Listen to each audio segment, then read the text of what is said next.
Mes chers amis, bonjour. Voilà, je vais essayer ma nouvelle chaîne, on verra si ça va durer. Si je reprends l'autre, j'ai des problèmes techniques, comme j'avais expliqué. Voilà. Donc je voulais juste faire un petit cours un peu percutant.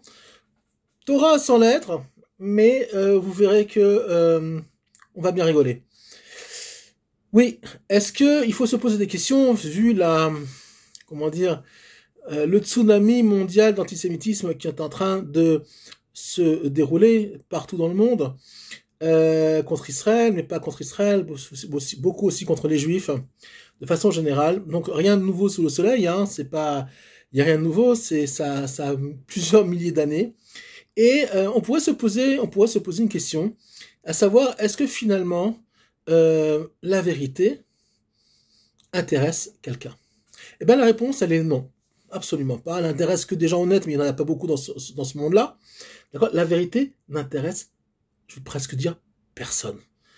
Elle intéresse quelques éveillés dans le monde. Elle intéresse une partie du peuple juif, et pas partout non plus. D'accord? Finalement, nous sommes dans un débat, ok, de sourds. Nous ne sommes pas dans un dialogue, mais nous sommes dans un monologue, tout simplement. Pourquoi? D'abord, il y a plusieurs raisons. D'abord, l'antisémitisme qui règne dans le monde n'est pas nouveau. D'accord? Il ne date pas de la Shoah. C'est, on va dire, dans le passé le plus proche, on va parler de ces 1500 dernières années, c'est un antisémitisme très souvent chrétien, à la base, chrétien, religieux, d'accord? Puisque c'est une partie de l'humanité qui a décidé qu'il y avait un Nouveau Testament et puis qu'il y avait un Ancien, donc il faut le remplacer. Il ne faut pas remplacer que, d'ailleurs, le pseudo-testament et pas la Torah. On parle de testament, je ne sais pas ce que ça veut dire, d'accord? Puisque la Torah n'est pas un testament. Et finalement, l'Ancien gêne, les représentants de l'Ancien gênent. Donc finalement, c'est culturel. Il y a toujours eu des pogroms en France, en Angleterre, en Italie, depuis très très très longtemps. Il n'y a rien de nouveau sous le soleil, pas du tout comme disait le roi Salomon. Absolument pas. La vérité n'intéresse personne.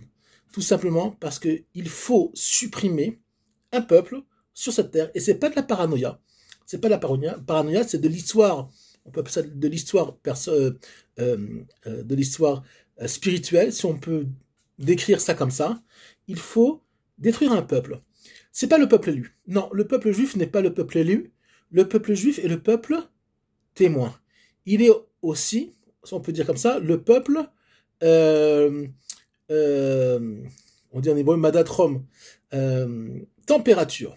En fait, le peuple juif est la température du monde. À savoir que quand vous prenez, par exemple, vous faites bouillir de l'eau, vous êtes cuisinier, il y a des thermomètres spéciaux pour mettre dans l'eau, pour l'avoir à un degré très particulier, un thermomètre spécial, ou dans le chocolat qui chauffe, faut pas qu'il boue, pour pas qu'il cuise, mais il faut qu'il soit chaud quand même. Donc on rentre un thermomètre. Ce thermomètre-là, quand vous rentrez ce thermomètre-là dans le liquide, il devient très chaud, il devient problématique, puisqu'il rentre dans un endroit qui est finalement un endroit où vous pouvez même pas rentrer votre doigt, sinon vous allez vous brûler. Donc le peuple juif, on le brûle, on le rentre, on voit finalement, d'une certaine façon, quelle est la situation du monde, avec les dégâts collatéraux que ça entraîne, et comme ça l'histoire est faite, et finalement quand on regarde la Torah, on voit très bien que finalement le peuple juif, et malheureusement on en souffre assez, est le peuple qui, on va dire, va exprimer finalement, on va dire, la fameuse question qui est posée à Dieu, à Adam et Ève, d'accord, non, qui n'étaient pas juifs, comme certains, il y en a qui disent des bêtises, Adam et Ève n'étaient pas juifs, non, ils étaient l'homme universel, Ayeka. Ça veut dire quoi, Ayeka? Où est-ce que vous êtes? Où est-ce que vous en êtes? En fonction de combien vous finalement frappez, brûlez le peuple témoin, Dieu peut savoir, si on peut dire comme ça, c'est imagé évidemment, où en est le monde. Et ben voilà. Il suffit de voir l'actualité actuellement, c'est pas, personne ne cherche à savoir ce qui se passe à Gaza exactement. Nous avons les vraies images en Israël, il y a heureusement des vraies images qui circulent aussi sur Facebook et ailleurs, mais finalement, que disent les gens aujourd'hui? Ah, c'est de l'IA. Ah ben c'est bien arrangeant l'IA. Ah, c'est un fake. Ah, c'est bien arrangeant. D'accord? Donc aujourd'hui, on peut avoir des réponses, si ça vous intéresse pas, à tout. Quand on voit un type qui pèse 140 kilos, qui crie à Gaza, on veut du pain, qui est en boulimie, il est en train d'exploser tellement il est gros, d'accord? Et j'ai faim, d'accord? On voit très bien qu'il n'y a pas de famine à Gaza. La famine, si vous voulez voir comment les gens étaient affamés, regardez les images, c'est pas des fakes, hein, c'est pour ceux en tout cas qui veulent encore, si ça existe, rechercher la vérité des réponses, regardez de quoi avaient l'air les Juifs sortis d'Auschwitz. Mon grand-père, qui faisait pratiquement 1,76 m, pesait 35 kilos, d'accord? Ça, c'est la vérité. Mais la vérité, finalement, ça intéresse personne, on s'en fout. On est intéressé sur les plateaux télé, on est intéressé, finalement, dans les journaux, dans les médias, de tout simplement accuser, finalement, le peuple qui gêne. Le peuple qui gêne, on essaye de se dédouaner de 1500 ans de pogrom, d'antisémitisme pendant l'histoire, en Europe, je parle particulièrement, ok? Finalement, en disant, mais regardez, finalement, nous, on n'est pas si mal que ça. On a assassiné pendant 1500 ans des Juifs, d'accord? Mais finalement, nous, on n'est pas si mal que ça. Regardez, ils font la même chose. Mais c'est magnifique. Mais finalement, je me dédouane. Finalement, je me sens beaucoup mieux. Je vais aller pouvoir dormir tranquillement ce soir dans mon lit. Donc les enfants, ça ne sert à rien d'essayer de débattre, de montrer des images. Aujourd'hui, dès que ça dérange, c'est des fakes. Dès que ça dérange, c'est de l'IA. Et je ne sais pas quoi d'autre. Vous savez, on a vu des images, alors je ne sais pas si ces images-là circulent en Europe, où on voit, ils ont même à Gaza des panneaux verts, là, des draps verts, pour pouvoir faire des montages derrière avec des faux backgrounds, comme on dit, avec une mère qui pleure, avec un squelette. On est dans le délire complet. Nous, on appelle ça en rigolant en Israël le Pallywood, d'accord? À savoir que finalement, on est dans une mise en scène monumentale. Alors, personne ne dit qu'il n'y a pas la guerre. Personne ne dit qu'il n'y a pas de problème. Personne ne dit qu'il n'y a pas de morts. Évidemment qu'il y a des morts. Évidemment qu'il y a des dégâts collatéraux. Mais est-ce que vous connaissez une seule armée au monde où on prévient la population avant de bombarder, et on leur dit encore, aujourd'hui, hier, déplacez-vous dans cette zone-là, d'accord?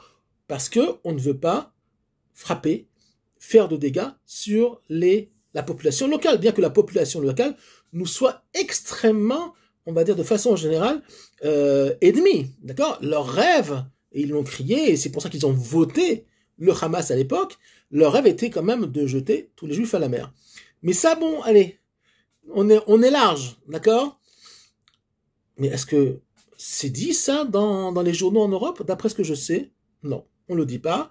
Il y en a très peu qui le disent, très peu qui le crient, mais finalement, on dit ce qui arrange. On focalise sur, évidemment, vous savez, c'est comme un troupeau de moutons blancs, puis il y a un mouton noir, ou même 2 moutons noirs, même 3 moutons noirs, mais sur 1000 moutons, on va focaliser sur les 3 moutons noirs, sur effectivement, malheureusement, les dégâts causés par la guerre, et on va dire, c'est ça. La réalité, c'est ça. Non, mais la réalité, c'est pas ça. La réalité, c'est qu'il y a un troupeau de 1000 moutons, avec 3 moutons noirs au milieu.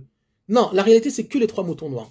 Et ben, c'est exactement ça qui se passe actuellement. Donc, je dirais mieux que ça, même les débats ne sont plus nécessaires, ne sont pas nécessaires. Nous vivons actuellement une époque difficile, mais formidable. Pourquoi? Parce que finalement, toute la crasse du monde est en train de monter à la surface. C'est comme un verre d'eau et de l'huile. Tant que vous remuez et que c'est la confusion, d'accord, on ne sait pas qui est qui encore, et ben, on voit pas finalement où est l'huile et où est l'eau. À partir du moment où vous posez le verre, vous allez voir que l'huile va monter à la surface, à savoir que la réalité, la vérité va monter à la surface. On n'y est pas encore, on est encore dans un mélange, le Erev Rav. Nous avons en Israël des forces aussi négatives qui, pour des raisons politiques, pas pour des raisons de vérité, qui sont jaloux à crever du gouvernement que nous avons actuellement, ok, sont prêts à trahir le peuple, ils sont prêts à dire des mensonges monumentaux, comme quand on tue des bébés à Gaza, mais n'importe quoi. Mais on est dans n'importe quoi. Moi, je connais des dizaines de jeunes hommes, d'adultes qui étaient à Gaza à combattre, mais personne tire sur les enfants. S'il y a eu des dégâts, c'est parce qu'il y a eu des ratages, mais personne va consciemment aller tuer des enfants. Venez en Israël, vous allez voir comment les gens se comportent ici. Regardez comment on se comporte avec les Arabes ici en Israël. Alors effectivement, quand on nous lance des pierres, on nous tire dessus, ben on réplique et on se défend, et plus que ça, d'accord? Mais je veux dire, volontairement, personne ne va aller tuer des enfants à Gaza. C'est un faux, c'est un mensonge grossier et dégueulasse. Maintenant, il faut savoir qu'une grande partie du monde est crétin. Ok, il y a beaucoup de crétins dans le monde. Ok, énormément, ça pullule, d'accord. Et finalement, les gens ont envie on va dire, de focaliser sur une population qui a l'habitude finalement d'être le Seir la Azazel, comme on dit en hébreu, à savoir le mouton qu'on jette du haut de la falaise, ok, le jour de Yom Kippour, le bouc émissaire. Et finalement, ça arrange bien les gens parce que finalement, ils ont besoin de sortir toute leur misère, toute leur médiocrité, d'accord? Et finalement, ça arrange beaucoup de monde de croire, finalement, ce qu'ils ont envie de croire, d'accord? Il n'y a jamais eu, finalement, de période, en Europe, particulièrement, où il n'y a pas eu d'antisémitisme. Ne croyez pas que de 1945 à aujourd'hui, bon, aujourd'hui c'est encore autre chose, mais jusqu'à 15 ans ou 20 ans, il n'y avait pas d'antisémitisme en France. Il y a toujours eu de l'antisémitisme en France. C'était latent, mais il y avait un problème de conscience, la Shoah, ça se faisait pas, c'était pas politiquement correct, il fallait faire un peu attention. Il y avait que Monsieur Le Pen qui osait dire 3 choses, d'accord? Mais le reste, ça ne se faisait pas. Mais le monde a toujours été antisémite. Regardez Mitterrand, qui était un collabo notoire pendant la Seconde Guerre mondiale, qui est devenu président 2 fois en France, okay, qui a fait un règne terrible. Combien il a menti, combien ils ont mené le peuple français finalement à l'abattoir, à beaucoup de niveaux, beaucoup de lois qui sont passées, et les gens ne le sentent pas. Qui c'est qui a ramené le plus grand menteur, le plus grand terroriste de l'histoire pratiquement à l'Élysée, il lui a ouvert toutes les portes? Yasser Arafat, qui lui-même est filmé en vidéo, il dit, je l'ai déjà dit dans un cours précédent, qu'il n'y a pas de peuple palestinien. Il a dit lui-même, vous savez, que pratiquement 40 ou 35% des Arabes qui sont en Israël juste sont des descendants, finalement, d'Algériens, d'accord, qui sont arrivés en Israël à une époque où il y a eu, quand les Français ont commencé à conquérir l'Algérie, beaucoup d'Algériens ont quitté l'Algérie, regardez, avec un leader qui s'appelle Abdelkader, ils sont arrivés en Syrie, ils sont arrivés au Liban, et ils sont rentrés sur la Terre Sainte, d'accord, pour s'installer aussi, fuyant, donc, on va dire, l'annexion de la France sur l'Algérie. Ça, c'est que pas un détail de l'histoire, mais ça fait partie de beaucoup de populations qui se sont déplacées, mais il n'y a jamais eu de peuple palestinien millénaire sur la terre d'Israël. Ce sont des mensonges. C'est pas vrai historiquement. C'est pas honnête. Ben non, le monde n'est pas honnête. Et je vais vous dire une chose. Le maître du monde est en train de faire la différence parmi les nations du monde et dans le peuple juif lui-même, de voir qui est qui fait quoi, qui dit quoi, et après le jugement sera donné. Et oui, messieurs, dames, le jugement sera donné. Et dans pas si longtemps que ça, vous verrez, alors le jugement peut passer par une 3e guerre mondiale, il peut passer par 1000 et une choses, mais le monde, Aolam Ulo Efker, on dit dans la Torah, le monde n'est pas, on va dire, on ne peut pas faire ce qu'on veut dans ce monde-là. D'accord? Ce monde appartient à Dieu. Ce monde-là a été créé en son sein. D'accord? C'est pas que Dieu regarde ce monde et il regarde ce qui se passe. Non, c'est en son sein. Donc, à un moment donné, il va y avoir une espèce de vomissement, si on peut dire comme ça. OK? Et finalement, les comptes seront rendus. Je vous souhaite Shabbat Shalom. Aucune crainte pour le Ham Israël en Eretz Israël. En diaspora, ça va être un peu plus compliqué, j'ai déjà dit plusieurs fois. C'est pas le sujet du cours, mais quand même, réveillez-vous, parce que c'est une période très difficile, une période avec beaucoup de défis, beaucoup de difficultés, mais vous allez voir combien les mauvais, le monde menteur, finalement, va payer un prix comme depuis la création des cieux et de la terre, vous n'avez pas vu. Regardez les prophètes d'Israël, Yecheskel, Isaïe, etc., vous verrez combien le monde va payer cette saloperie, ce mensonge qui est dit tous les jours dans les médias, et toutes les résolutions qu'ils vont faire, etc. Je n'en parle pas. Shabbat Shalom, à très bientôt, aucune crainte, Am Israël Chai.